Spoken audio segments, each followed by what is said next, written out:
संस्कृत राष्ट्रभाषा बननी थी। डॉक्टर अंबेडकर ने संस्कृत को राष्ट्रभाषा बनाने के लिए प्रस्ताव भी पास किया। उनका प्रस्ताव फेल किसने कराया? नेहरू जी ने। भारत का जो झंडा डिजाइन हुआ था, नेशनल फ्लैग, वो भगवा कलर का था, उसमें ओम लिखा हुआ था, भगवा झंडा ओम निशान। किसने विरोध किया? नेहरू जी ने। दूसरा झंडा डिजाइन हुआ, भगवा रंग का झंडा, उसमें वंदे मातरम। किसने विरोध किया? नेहरू जी ने। भारत का जब नेशनल एंथम डिसाइड हो रहा था, राष्ट्रगान, तो सब एक मत से कह रहे थे क्योंकि पूरा पूरा फ्रीडम स्ट्रगल वंदे मातरम से हुआ है, तो हमारा जो राष्ट्रगान होना चाहिए वो भी वंदे मातरम होना चाहिए। किसने विरोध किया? नेहरू जी ने। और क्या किया? जनगण मन को राष्ट्रगान बनवा दिया। जब देश के नाम की बात आई तो ये हुआ, भाई भारत है तो भारतीय होना चाहिए, लेकिन India that is Bharat, Bharat का नाम इंडिया भी रखवा दिया। किसने? नेहरू जी ने। क्योंकि उस समय नेहरू जी की चलती थी, कांग्रेस की चलती थी, ज्यादातर मेंबर संविधान सभा में कांग्रेस के थे, तो नेहरू जी का एक तरीके से पूरा उनके ऊपर कंट्रोल भी रहता था। आर्टिकल 35 है, किसने जुड़वाया संविधान में? नेहरू जी ने। नतीजा क्या हुआ? कश्मीर के जो हिंदू थे वो थर्ड क्लास सिटीजन हो गए। आर्टिकल 370 संविधान में किसने जुड़वाया? नेहरू जी ने। नतीजा क्या हुआ? अलगाववाद बढ़ा, आतंकवाद बढ़ा, कश्मीरियों का नरसंहार हुआ, बहन बेटियों का बलात्कार हुआ, हजारों सैनिक मारे गए, हजारों हमारी बहन बेटियां विधवा हो गई, पलायन हुआ। किसके कारण? आर्टिकल 370 के कारण। संविधान का आर्टिकल 13 कहता है सारी कुरीतियां खत्म करना है, सारी कुप्रथाएं खत्म करना है। कभी नेहरू जी ने उस पर संसद में चर्चा ही नहीं किया, इसलिए जितनी विदेशी कुरीतियां मुगलों के समय से चल रही थी वो यथावत चलती रही। आर्टिकल 25 में एक प्रोपोगेट वर्ड किसने जुड़वाया था? नेहरू जी ने। नतीजा क्या हुआ? पूरे देश में धर्मांतरण हुआ और आज की डेट में 9 राज्यों में, 200 जिलों में, 900 तहसीलों की डेमोग्राफी बदल चुकी है। आर्टिकल 30 माइनॉरिटी का कॉन्सेप्ट किसके कहने पाया? नेहरू जी के कारण। अल्पसंख्यक बहुसंख्यक का जो खेल चल रहा है, जो तुष्टिकरण चरम पे है, वो संविधान में एक आर्टिकल 29-13 जो माइनॉरिटी शब्द आया उसके कारण है। और इसके मूल प्रणेता, इसके डिजाइनर कौन है? नेहरू जी। कभी नेहरू जी ने जो गुलामी के नाम चल रहे हैं भारत में उसको हटाने का प्रयास नहीं किया। एक भी गुलामी का नाम नेहरू परिवार ने नहीं हटाया। एक भी गुलामी का निशान काशी, मथुरा, भद्रकाली, भोजशाला, अटाला, अयोध्या, जितने भी है, एक भी जो गुलामी के निशान है उसको रिस्टोर करने की प्रयास नहीं किया। एक भी गुलामी की कुरीतियों को खत्म करने के लिए नेहरू जी ने कोई प्रयास नहीं किया। एक भी गुलामी की कुप्रथाओं को खत्म करने के लिए नेहरू परिवार ने कोई प्रयास नहीं किया। गुलामी की शिक्षा जो मुगलों के समय से मदरसे चल रहे थे, अंग्रेजों के समय से मिशनरी स्कूल चल रहे थे, उसको किसने आगे बढ़ाया? नेहरू जी ने। गुलामी की जो चिकित्सा व्यवस्था है उसको मजबूत किया और भारत की चिकित्सा व्यवस्था को बर्बाद करने के लिए कानून किसने बनाया? 1954 में नेहरू जी ने। भारत में 1894 में लैंड एक्विजिशन एक्ट बन गया था। अंग्रेजों ने पूरे देश की जमीन मिशनरीज को बांट दिया था।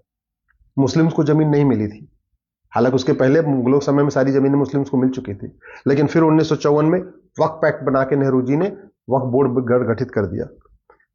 भारत में गुलामी की पुलिस व्यवस्था बदलने के लिए कभी भी नेहरू परिवार ने प्रयास नहीं किया। गुलामी की कर व्यवस्था बदलने के लिए नेहरू परिवार ने कभी प्रयास नहीं किया। गुलामी की प्रशासनिक व्यवस्था बदलने के लिए कोई प्रयास नहीं किया। गुलामी की व्यापार व्यवस्था बदलने के लिए कोई प्रयास नहीं किया। गुलामी की नागरिक व्यवस्था बदलने के लिए कोई प्रयास नहीं किया। अंग्रेजों का जो कानून चल रहा था उसमें एक भी कानून खत्म करने के लिए कोई प्रयास नहीं किया। हां, यह किया कि चीन को, भारत की जो परमानेंट मेंबरशिप चीन को, भारत को मिल रही थी, उसको चीन को दे दिया। चीन को जमीन भी दान दे दिया, पाकिस्तान को भी जमीन दान में दे दिया, वर्मा को भी जमीन दान में दे दिया, लंका को भी जमीन दान में दे दिया। अपना नाम ऊपर करने के लिए जमीन दान करते रहे भारत की। 1975 में उनकी बेटी ने इमरजेंसी लगा दिया। 1976 में संविधान का जो बेसिक स्ट्रक्चर है वो बदल दिया। जो संविधान का प्रियम्बल है ना, उसको संविधान का बेसिक स्ट्रक्चर कहते हैं।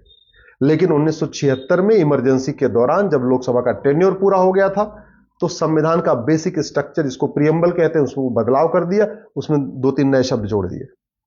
1984 में अलीगढ़ को माइनॉरिटी यूनिवर्सिटी का दर्जा दे दिया। ये पहली बार हुआ था कि भारत में किसी यूनिवर्सिटी को माइनॉरिटी डिक्लेयर किया गया था और यह काम इंदिरा जी ने किया था।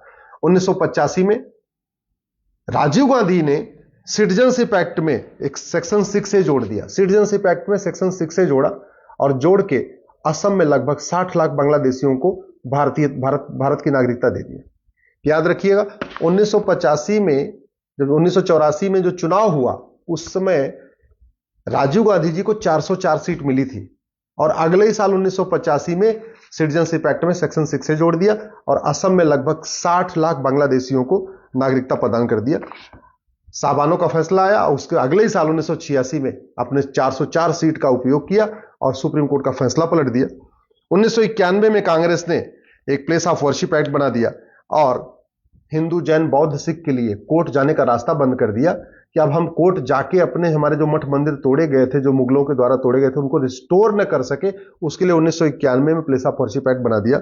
हिंदुओं को आपस में बांटने के लिए, हिंदुओं को, हिंदू, जैन, बौद्ध, सिख को आपस में बांटने के लिए और मुस्लिम और क्रिश्चियंस को विशेष फायदा पहुंचाने के लिए 1992 में माइनॉरिटी कमीशन एक्ट बना दिया।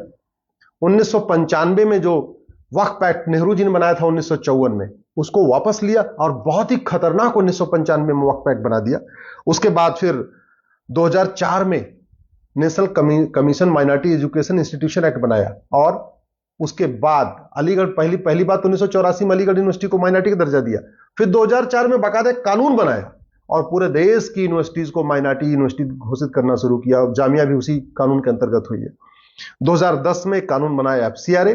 उसका मूल उद्देश्य था कि जो भारत विरोधी शक्तियां हैं, माओवादी, नक्सली, अलगाववादी, कट्टरपंथी, जिहादी नेता, अभिनेता, लेखक, बुद्धिजीवी, पत्रकार, कलमकार जो भी देश के खिलाफ करते हैं, उनके NGOs को बढ़िया फंडिंग होती रहे विदेशों से, उसके लिए 2010 में FCRA बना दिया।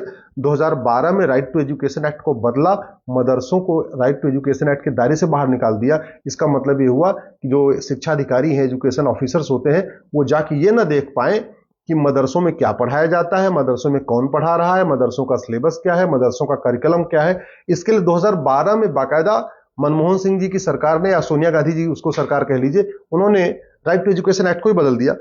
2013 में वक्फ एक्ट को असीमित शक्ति दे दिया। 2013 में जैन को भी अल्पसंख्यक घोषित कर दिया। तो अगर आप ध्यान से देखें तो 53 साल राज किया कांग्रेस ने, उसमें 50 से ज्यादा ऐसे घटिया कानून बनाए जिसका मुख्य उद्देश्य था कि भारत की संस्कृति बर्बाद हो जाए, सनातन धर्म बर्बाद हो जाए, भारत धीरे धीरे गुलामी की ओर चलता जाए।